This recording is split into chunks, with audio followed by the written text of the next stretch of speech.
Colin had a problem and a microphone to spare.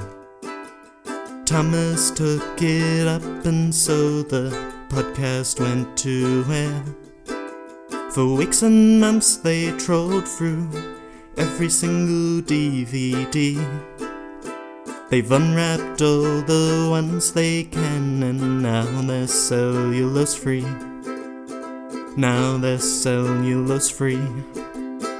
Hello dear listener and welcome to Cellulose Free. My name is Colin and with me as always is my fellow film watcher, compadre and son, Thomas. Hi, hello. What you been up to?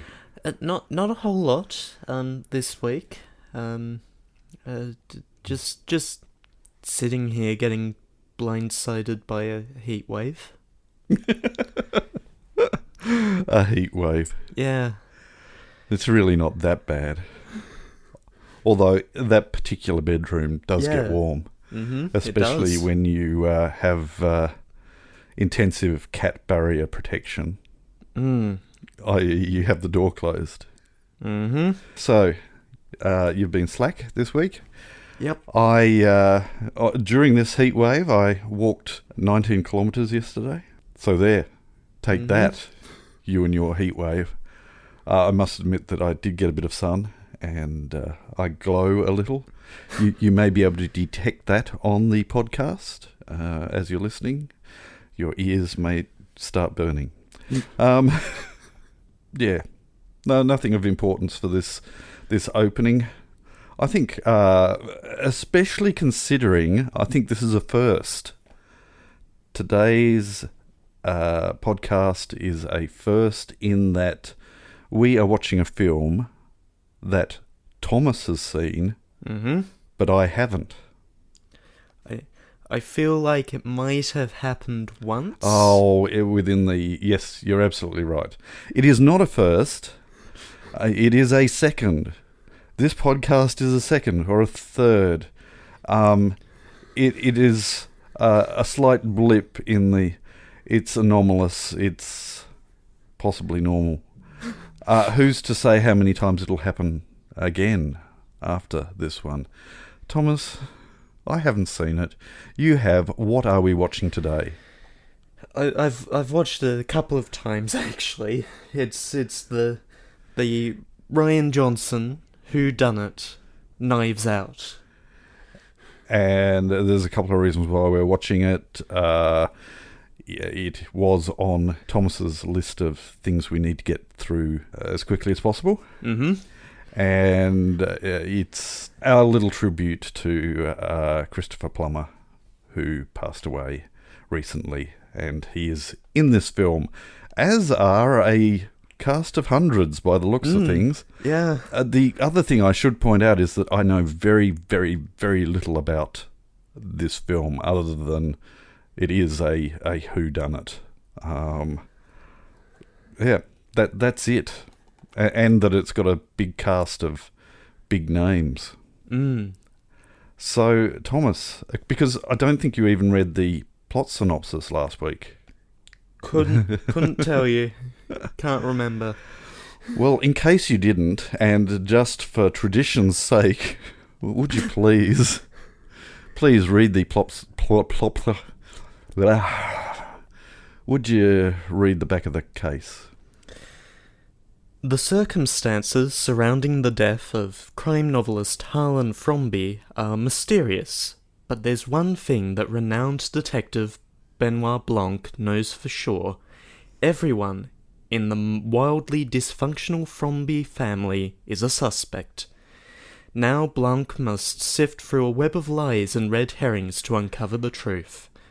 From acclaimed writer-director Rian Johnson comes this suspenseful, twist-filled whodunit, with an all-star ensemble cast including Daniel Craig, Chris Evans, Ana de Armas, Jamie Lee Curtis, Michael Shannon, Don Johnson, Toni Collette, Lakeith Stanfield, Catherine Langford, Jaden Martell, Christopher Plummer, and more.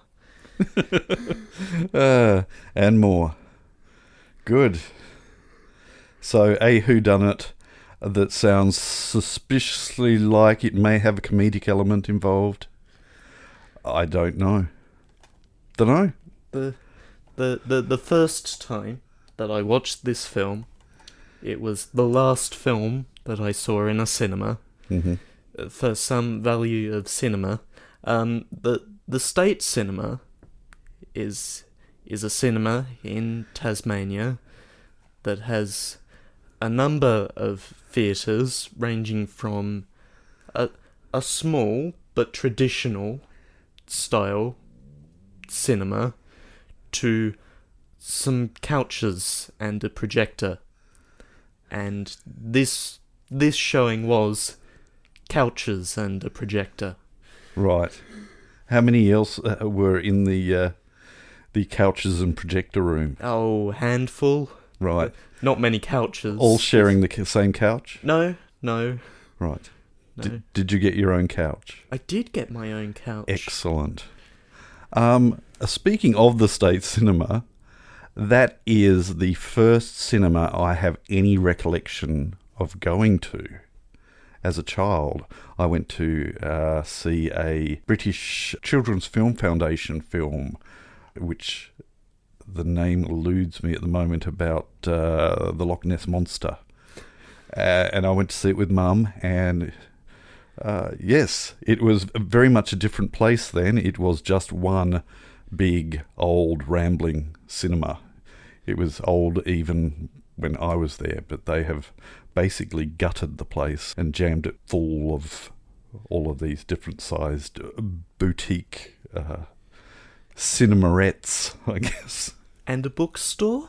And a bookstore and a cafe, and I believe that there's even a outdoor cinema on the roof. So, yes, but all of that is irrelevant. It is. It's relevant to us. Yes. But to our dear listener, all that they are thinking is just get on with it.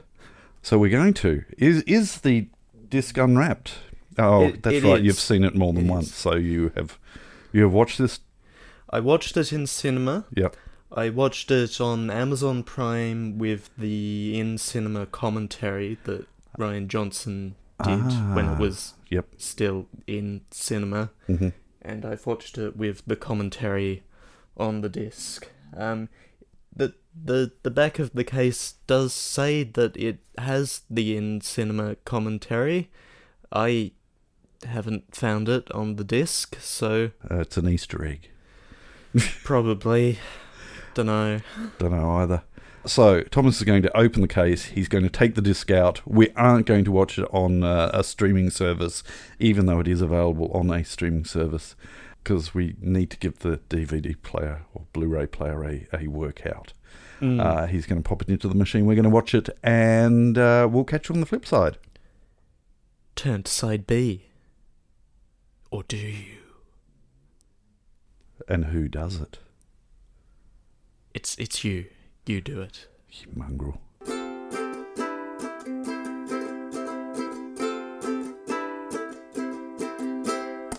Oh, I've just been pointed at. Yes, right, yes, because I've seen this, and so asking me what I think of it now that I've seen it 4 times, twice with commentary, is a bit pointless. Clearly, I enjoyed the film. How do you feel about the film? Oh, you've caught me off guard. I have, even from a very young age, been most intrigued with whodunits. I don't know whether this is going to test your memory, but one of the earliest, more grown-up-ish type books that I remember throwing at you when you were running out of things to read was The Black Hand Gang. Does that book ring any bells? Vaguely. Okay, there was text on one side and an image on the other.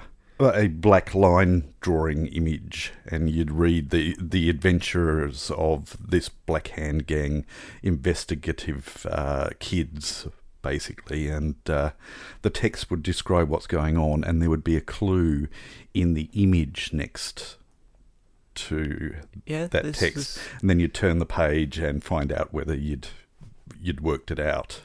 Yes, the knife was hidden behind the bushes in the...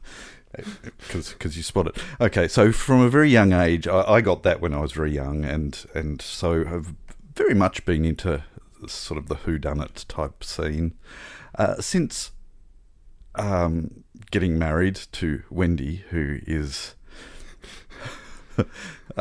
just notches it up 5 or 6 levels as far as being into whodunits.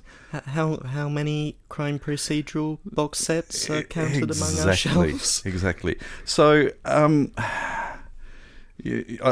quite sure that I've seen all of Midsummer 3 times over, at least. Okay, that's possibly an exaggeration, but so I've pretty much seen everything in the genre. So as far as how it rated as a whodunit is concerned, it was, I thought, average. Saying that, did I know who did it? Not until the very, very end.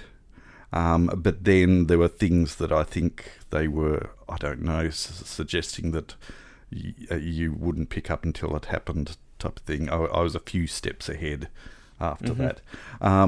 So as far as a whodunit, yeah, it was all right. But I certainly would have come out of it possibly as disappointed as I came out of Miss Fisher, another TV series that they crowdfunded and made a movie of, which was a real disappointment. It would have been about at that level, but the humour and the quirkiness and the characters and the camera shots and the audio and it just was sweet to watch. And the house was such a character to the whole story. I think also the self-knowing of what it was. The names of certain characters were such that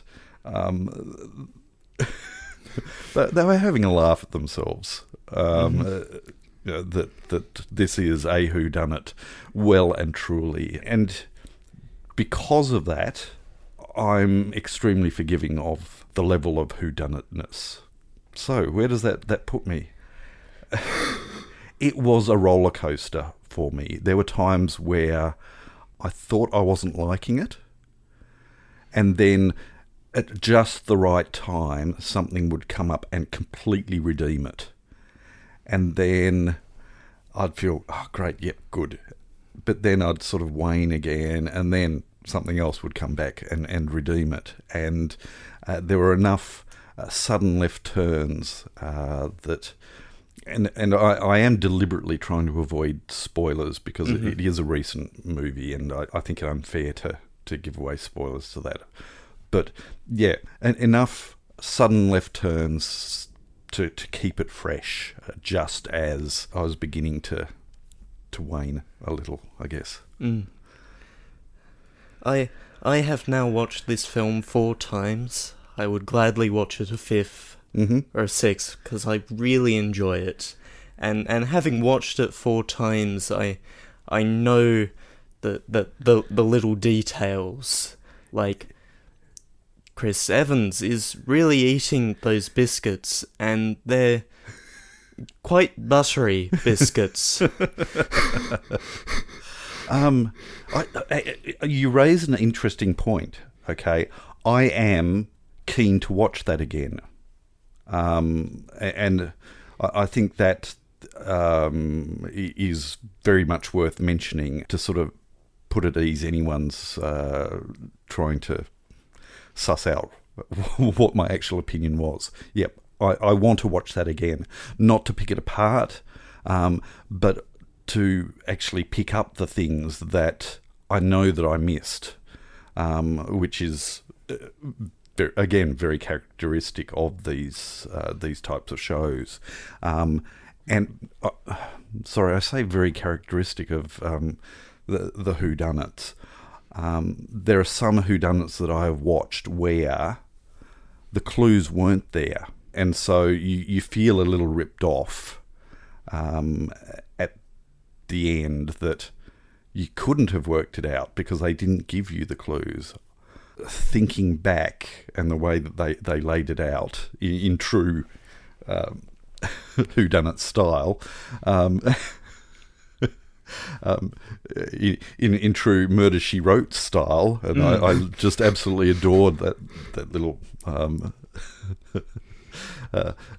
again, self-knowing. But yeah, I fully accept that there were enough clues in this for you to have worked it out.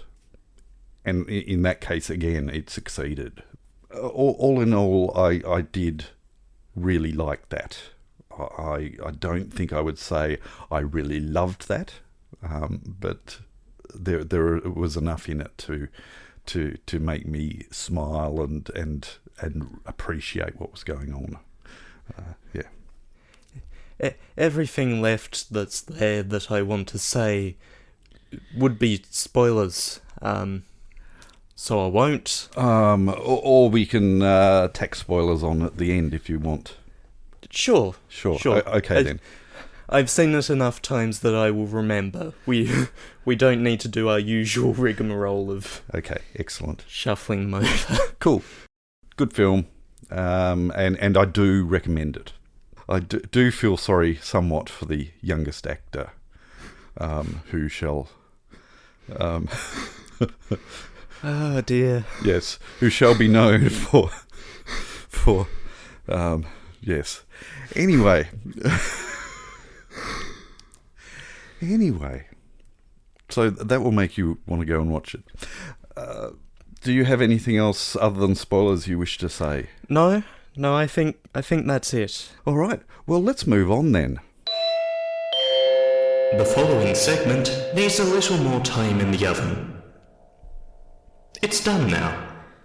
There's been communication. There has been more communication that has gone on in our various modes of social media and communication. One concept that was brought up was the idea of a profanity budget. Personally, I don't really have a profanity budget.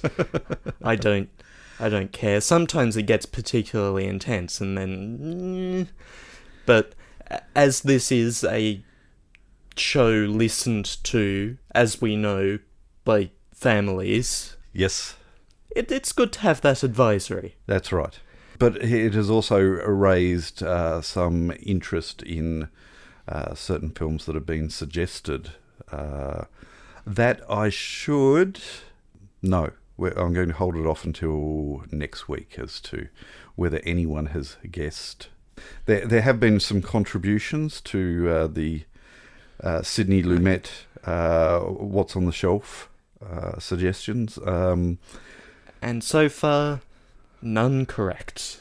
Okay, that is what I was implying as to whether we would give that away. Yes, so none correct so far. And look, I'm going to, as is my want, because there were some contributions there and keenly provided, I'm going to give them an extra chance to suggest some more. And there was another interaction, but we're not going to talk about it. One more each from each of you who have already contributed. And next week I will announce which two Sidney Lumet films are on the shelf. And there was another interaction, but we won't discuss it. Won't we? No. I can't remember what it was. Can you give me a hint? It was the one talking about us discussing interactions. That was very cryptic. That one at the top there. Yes, we're definitely no. No. No, we're not going to discuss that. No. All right. Yes, so, again, an encouragement. Last week we watched Failsafe, which was a Sidney Lumet film, and I suggested that there were two more Sidney Lumet films on the shelf, and asked if anyone could suggest and contribute one suggestion.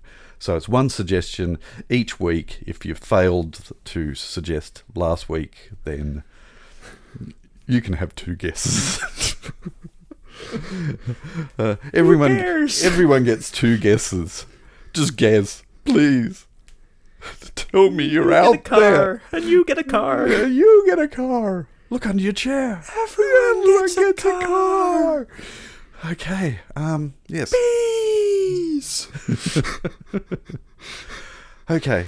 So let's move on then. Pick a film for next week so we can go to bed. It's your turn. It is my turn, and again, I'm not going to use the randomizing randomometer. Powered by whatever it happens to be that we're randomly selecting using at the time.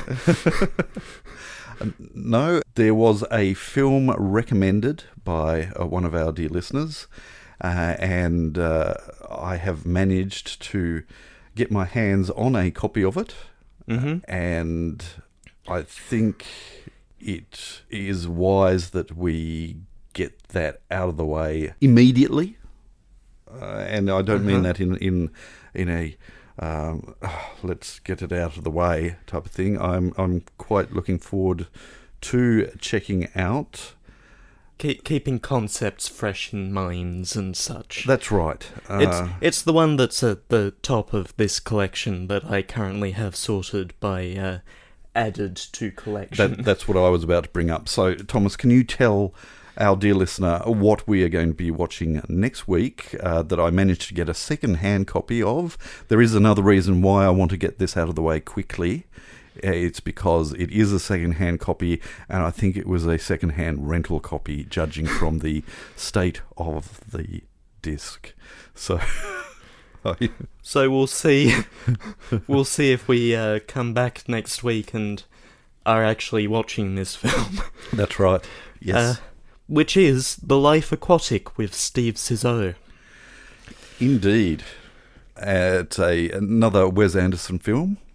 That was recommended by Lee, and I'm keen to check it out and possibly change my deep-seated unconscious reluctance to enjoy Bill Murray. I don't know. I don't hate him. I just find him quite one-dimensional in his performance abilities. So, you also have an opportunity to form broader opinions of Willem Dafoe, Jeff Goldblum, Michael Gambon, Noah Taylor, and Bud Cort. Yes, another film that has just grabbed in, I suspect, a whole heap of favours, and I want to be in a Wes Anderson film. Wes Anderson must have a lot of favours to pull in. Well, I don't know what the story is there, but he does manage to get in the stars, much like the movie that we just watched just then. Anyway, my agent will speak to your agent or something.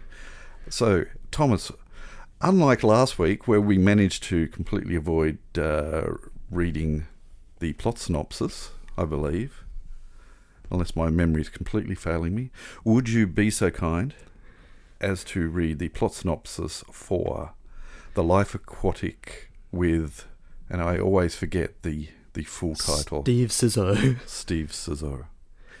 I'm going to drop more names in the process. Are you quite done? Yes. Internationally famous oceanographer Steve Zissou and his crew, Team Zissou, set sail on an expedition to hunt down the mysterious, elusive, possibly non-existent jaguar shark that killed Zissou's partner during the documentary filming of their latest adventure. They are joined on their voyage by a young airline co-pilot who may or may not be Zissou's son, played by Owen Wilson, a beautiful journalist, played by Kate Blanchett, assigned to write a profile of Zissou, and his estranged wife and co-producer, Eleanor, played by Angelica Houston.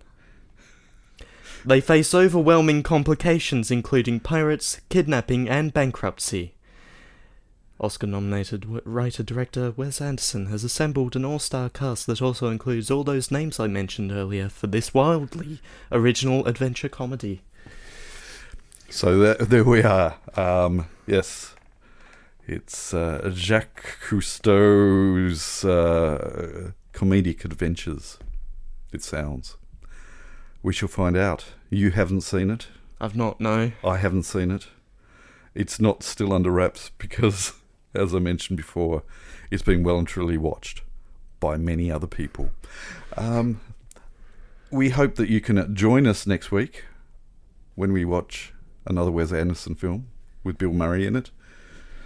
But until then... here's us from moments from now? That's right. Yes. Yes, here's us from moments from now. Spoiler alert. Spoiler alert. Awooga, spoiler alert. Yes, lovely. It's the little details that I really like about Knives Out. You read things and you listen to the commentaries, you find things out. Like, you realise that at the start of the film, when Marta is talking to everyone, they all tell her that they were outvoted when it came to inviting her to the funeral. Yes. It just yeah. And it's I love this film. Mm-hmm. I really do. And I've forgotten everything else I was going to say about it. You said you weren't going to. I've seen it enough times that I will remember. We don't need to do our usual rigmarole of... Okay, excellent. Shuffling them over. Cool. It's... Yeah. We should have recorded just then. That's a shame. Yeah, I read today that those shots in the room with the knife wheel, yes, when they're talking, that's that side of the room is on a set, on a stage, right, and the reflections in glasses are being done through diffusers and physical, like, windows that are casting shadows, and in the hospital, when there's a glint of Blanc's glasses, that's not a real hospital either. No, that's a set. The diffuser, yep, is casting the, and you find out that there's a bunch of effects work that has gone into making this look like film. Mm-hmm. Just the little light artifacts. Yep. And that's not real. This was digitally shot, and that was done in post. Yep. And it looks so convincing. Yeah. And it's just a beautiful piece of work. Yeah. Yeah. And it is visually just spot on. Except for all that white flickering that was going on. The first 3 times that I watched this film, I did not notice that there was flickering going on. Mm-hmm.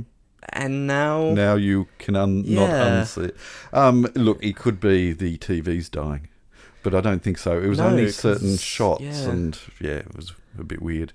So I don't know what the story is. We'll have to watch the streaming service version of it and see whether it's Blu-ray transfer or something.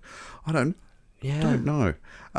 There was, while you're still thinking of the spoilers, I do wish to say, if I do make it to my late 80s, I want to be as sharp as Christopher Plummer was.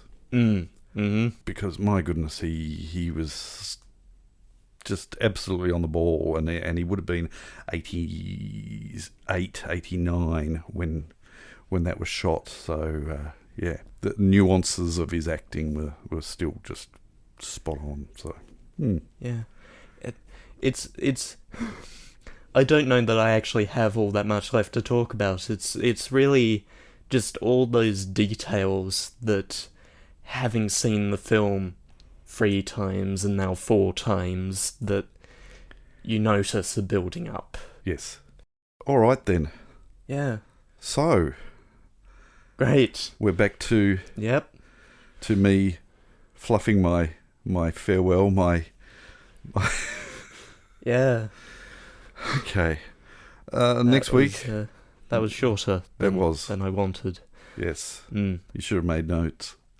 Oh, right. Yes. The way that this film transforms 2 or 3 times. It starts as a straight investigation, whodunit, and then it transitions into a cat and mouse chase, and it's just Yes. it's so good. Yes. Yep. It is. I know you have your misgivings about the whodunit part of it, but No, look. No. Those misgivings were more a case of. So what we're actually saying is you're a whodunit snob. No, I don't think I'm even that. I think I've just seen so many of them that, as far as that aspect of it, it didn't bring anything new to that.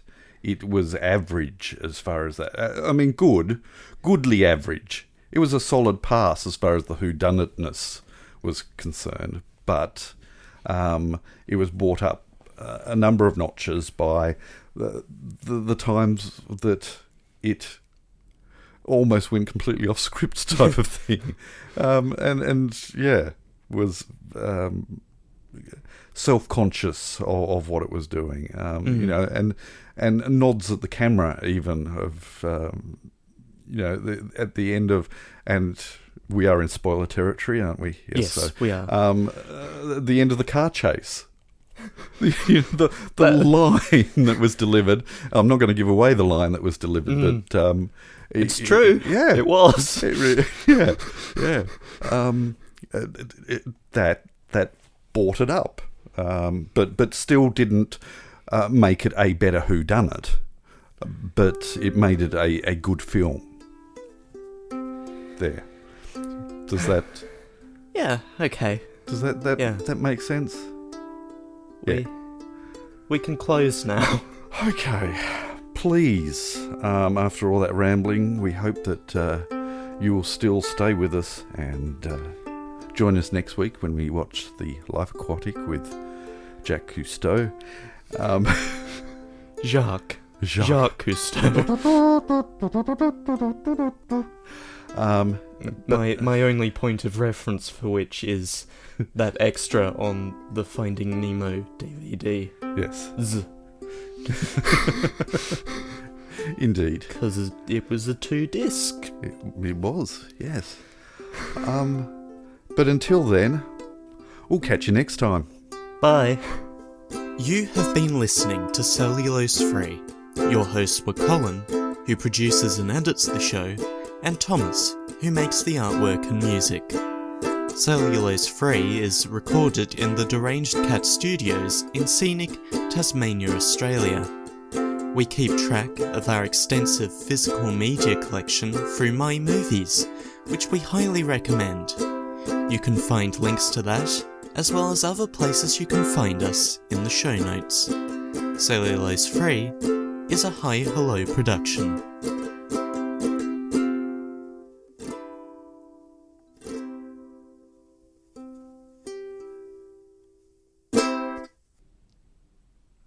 Did I get it right that time? Yeah, oh, you good. got there. Good. Are they gone? Oh, my face is killing me. No, that's Toy Story.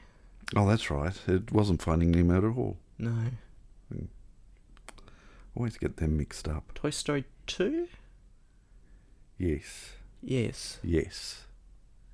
Yes. Yes. The one with the scene, the quote unquote deleted scene that isn't there in the Disney Plus release. Oh, isn't it? No, not. There's several deleted scenes there, but one of them has been taken out because apparently it's offensive. I can't remember which one it is though. Oh. Toy Story 2. Toy Story 2. Re-release. Controversy? Would it be on the... No, that's not it. That's not it. No. Re-releases. Home media. 1,000 copies of a box set were shipped to Costco stores with a pressing error that caused a scene from the 2000 R-rated film High Fidelity to play in the middle of the film. Yes, I remember that. Several happening. F-bombs. Yes. And that wasn't it. There we go. For the 2019 home media reissue, Disney removed a blooper scene from the film's mid-credits mock blooper reel that featured the prospector suggestively enticing a pair of Barbie dolls with a role in Toy Story 3. Yes. Which, me too, yes. happened. Indeed. And continues to happen. And so... Yes. Probably fair enough removal. Indeed. Right. That's enough of that. What I assume is a post-credits scene. I guess so. Yeah. Say something funny so that it's worth listening to. Ha! A man walks into a bar. Ow. Bah. No, that's a sheep. Okay. Okay. Speaking of Finding Nemo. Okay. Uh-huh. Why do sharks swim in salt water? I don't know. Why do sharks swim in salt water? If they swam in pepper water, they'd sneeze. You can hit stop now. That wasn't mine, okay? You can thank dear Hank and John for that, so... A man walks into a bar, the bar says, ow. Stop. Stop. Now?